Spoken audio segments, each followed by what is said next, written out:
What is an adventure? I ask myself while pushing through the clouds on a remote Portuguese mountain.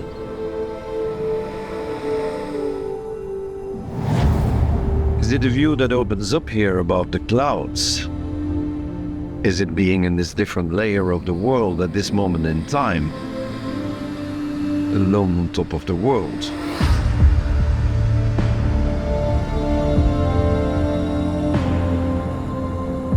Is it a smooth barren landscape all around?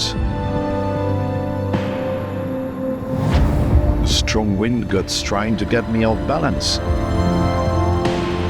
Is it to look out over the glacier valley here in the Sahara? To ride these incredible roads on an early morning?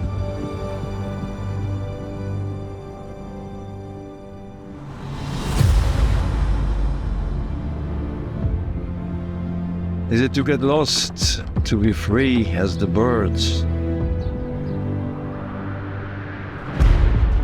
Or this in a historical livery painted adventure bike, making me feel like Peter Jansel?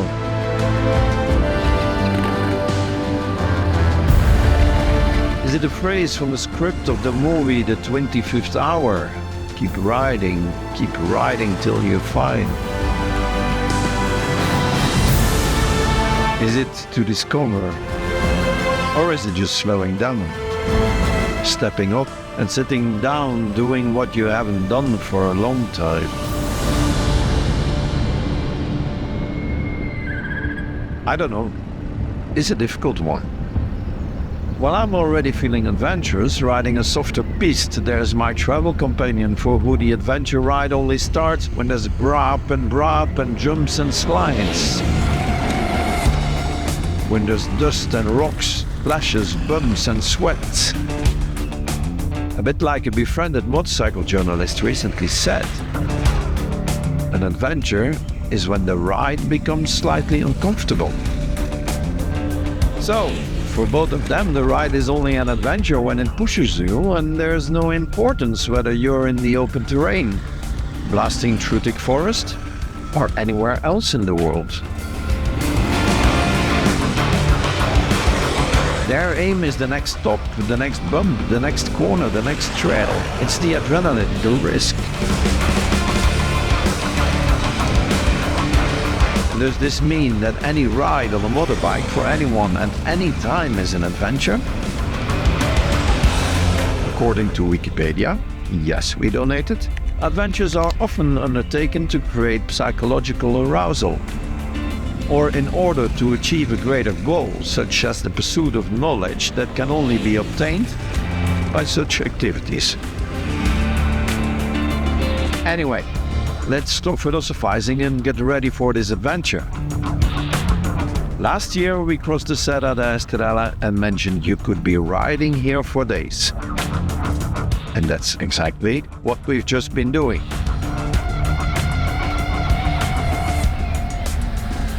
And in one day we will leave from here, as the Serra is the starting point of our upcoming trip. And we promise it will be a long trip. In this episode you'll be able to discover our latest idea. It's to create a route that links the most beautiful areas in Europe via great roads. We don't plan to make it a continuous route, as in every next episode, we'll present you on a random chosen part of this route. And in the end, we'll connect all tracks of these episodes, and that final trace will create a trip of a lifetime. It's not an alternative TED, it's our own MD route. Some parts will be completely asphalted, some just trails. But in general, it will be a great mix. And this part just happens to be focused on adventure.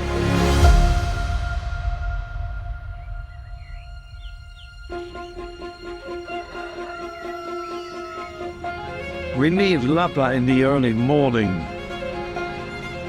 The village is still asleep and we sneak out for what will be one of the toughest days of this trip, but also one of the most beautiful ones.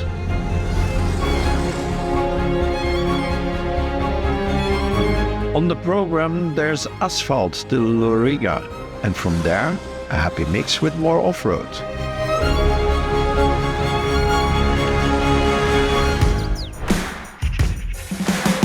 The track we're following on the GPS is made up from past rides and wild guesses on a topo map. So after 15 kilometers, we are already faced with the first impossibility. The map says there's a track, reality says no track.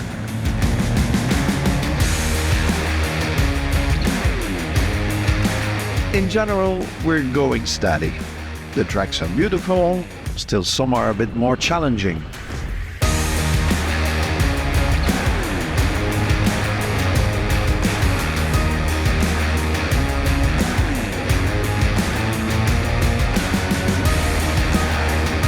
After 4 hours riding, we still can see the top of the Serra Estrela. Progress? You can't call this.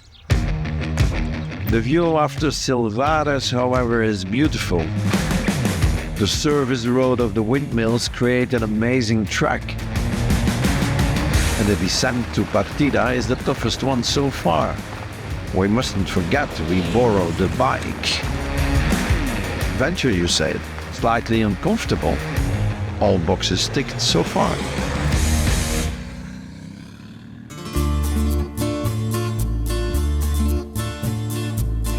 From Castelbranco, there is an important change in geography. One that will make us smile a little more. The Tejo rivers forms a natural barrier between the mountainous north and the more flat area of Alentejo.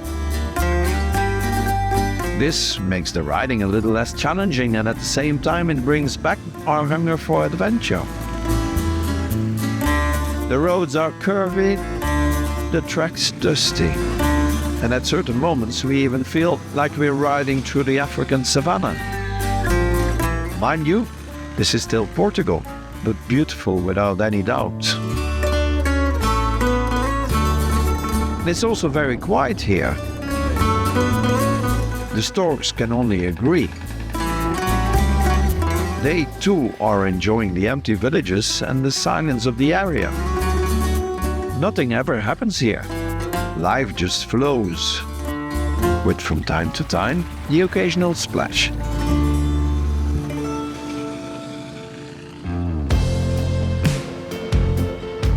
Day 2 is a different kind of day. It's a day to recover from the slightly more challenging first day.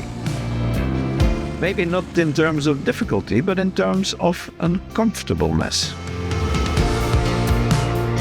Anyway, the birds are up early, and Alter do Chao is still asleep when we sip our morning coffee. We're all day borderlining with Spain, and the white villages and the local culture could make you think you've already crossed the border. Frontera, Extremos, Redondo, all read silence and history. Ancient fortifications to defend from the Spanish enemy can be found in every village.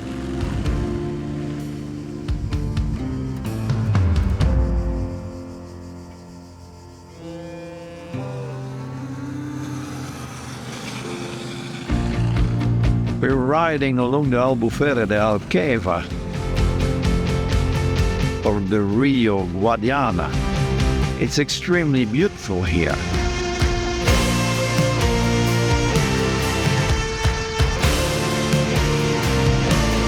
And we hop from asphalt to track and back to asphalt again. And we're happy to see the spring has been generous with water. All lakes are full to the brim. Wherever you look, there's water. Except for the sheepdog on the side of a dusty trail that has none. We decide to stop to help out. The ride is getting faster again. The downhill from Monsaraz is short, but we are smiling like kids and ride it a few times up and down.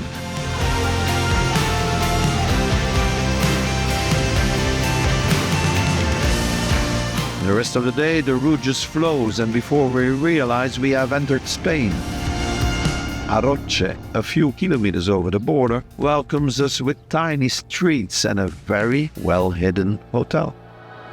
The village is built as a nest on top of a hill. And also here the morning song of 1,000 birds that have made the town their own is loud and continuous.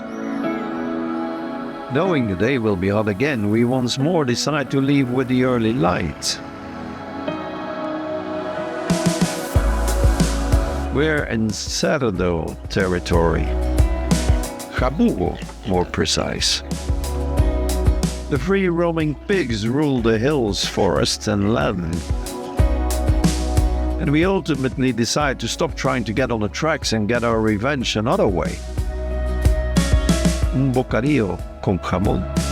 We shouldn't, we're animal lovers. But as one of our veggie friends always said, jamón was the last meat to leave her menu. Bellota, ibérico puro. Luckily, the twisty roads through the hilly and forested landscape make up for some things. The incredible shaped trees look like veins connecting the earth and the sky, sucking the oxygen into the ground. These cork oaks do not only deliver the base for the delicious bellota ham, but are also used for the corks on the bottles of wine. We're passing a team checking the state of the advancement of the cork and get a brief lesson in the how and when the cork is harvested. It's a slow job. They only cover several kilometers per day. There's a lot of dust and the air is hot and dry. As any motorcyclist, we know we need to stay hydrated. Especially for this purpose, we bought some camelbacks. After several days, however, I'm still disgusted by the plastic taste of the water. I take drastic measures. So if anyone has an advice of how to get rid of that horrible taste, you will be largely rewarded. From here we move fast. Campofrio, Aracena, Rio Tinto. As always, we stop to overlook the mine pit.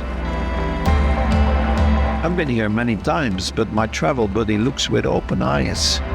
The amount of dump trucks riding up and down is incredible. Google tells us there's electric ones too.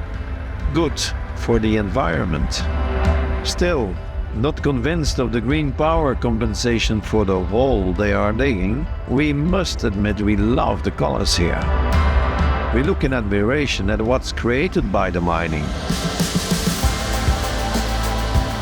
Like a painting it is. Beautiful.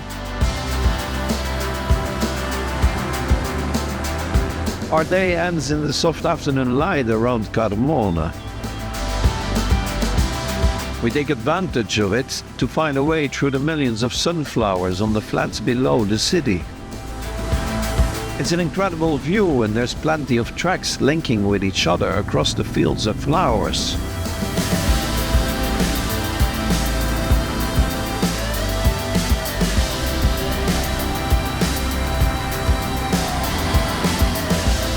There's also a million of mosquitoes, and the moment the sun plunges into the dust haze is a sign for us to head to the hotel. The Parador we're staying at offers stunning views over the flat fields outside Carmona, and from the hotel is just a short stroll into this surprisingly nice Andalusian city.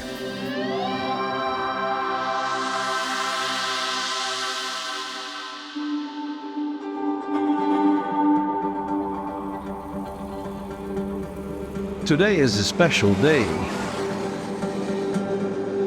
We're passing close to Malaga, and its surroundings are not exactly places we like to hang out. But we know our way around here, and there's one track in particular we consider a highlight.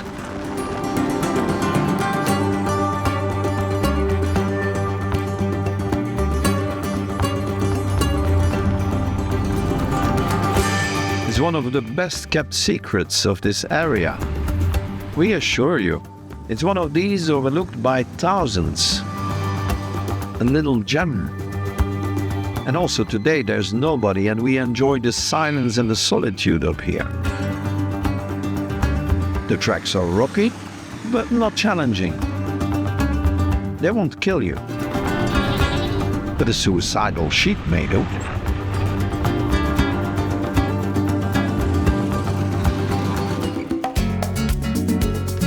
Our trip is nearing its end. We're olive tree bound for the first part of the day. Eastwards we ride to the Sierra Nevada through some of Andalusia's nicest tracks with amazing views towards the majestic Mulhacén. We don't climb the mountain, instead we meander handily between busy Granada and the mountaintop. Once over the Rio Janeiro, direction Quintanar, the desolate feeling we like so much returns. Let's enjoy the fast-paced curves past the Quintado Dam.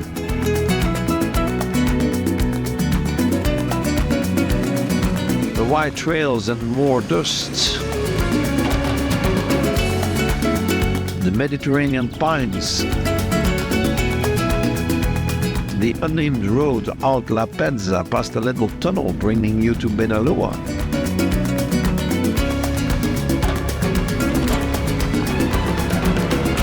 From here we ride hidden tracks through almond fields all the way to the back door of the Guadix racetrack.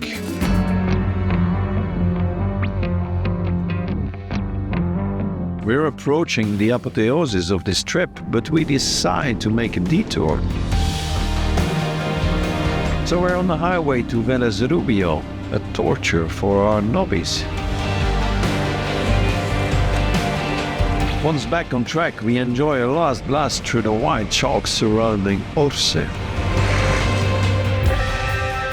We take a moment and a late lunch above Negaratin, and from here, we've got some final jewels to ride. Some may say we weren't allowed to cross this bridge, but the Via Pecuaria, a little higher up, is also a no-go. So we choose the least of sins to reach the amazing landscapes south of the Gorafe Desert. You will be amazed what the flats here have to offer.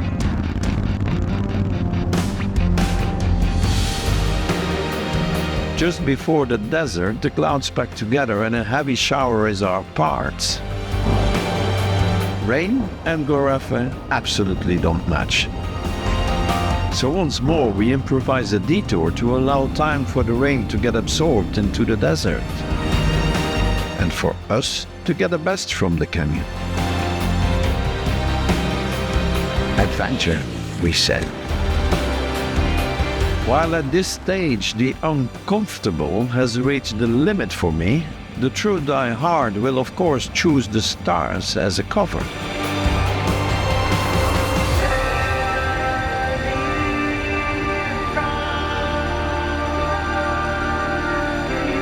The next morning we're up with the sun. Before heading back home we take a seat to enjoy the view of the desert. Happy with our achievements, we overthink this trip and our thoughts take us back to the intro. And we think by ourselves, so was this an adventure?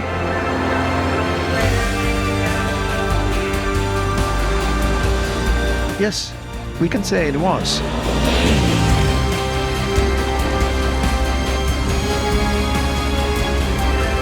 But we decide to add some things to our definition of adventure.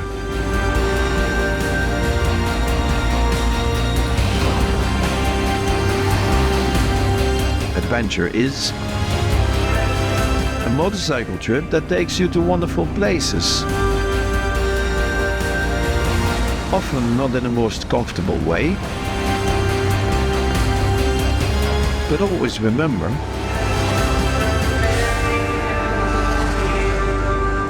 on a clear day, you can see forever.